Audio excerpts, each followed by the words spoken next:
عبداللہ بن مبارک نے کہا، میں نے سفیان ثوری سے عرض کی، بلا شبہ عباد بن کثیر ایسا ہے جس کا حال آپ کو معلوم ہے، جب وہ حدیث بیان کرتا ہے تو بڑی بات کرتا ہے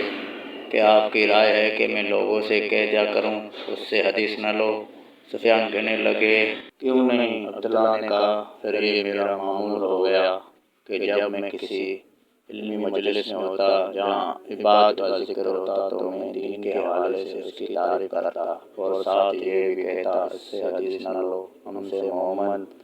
محمد نے بیان کیا، کہا ہم سے عبداللہ بن عثمان نے بیان کیا، کہا میرے والد نے کہا، عبداللہ بن مبارک نے کہا،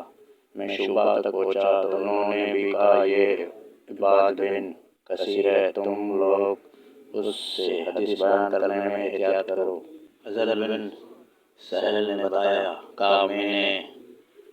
معلّا راضی سے محمد بن سعید کے بارے میں جس سے عباد بن کثیر نے روایت کی پوچھا تو انہوں نے مجھے عیسیٰ بن یونس کے حوالے سے بیان کیا، کہا میں اس کے دروازے پر تھا، سفیان اس کے پاس موجود تھے، جب وہ باہر نکل گیا تو میں نے ان سفیان سے اس کے بارے میں پوچھا تو انہوں نے مجھے بتایا کہ وہ کذاب ہے۔ محمد بن ابی عتاب نے کہا، مجھ سے عفان نے محمد بن یحییٰ بن سعید قطان سے حدیث بیان کی، انہوں نے اپنے والد سے روایت کی، کہا ہم نے نیک لوگوں کو صوفیاء کو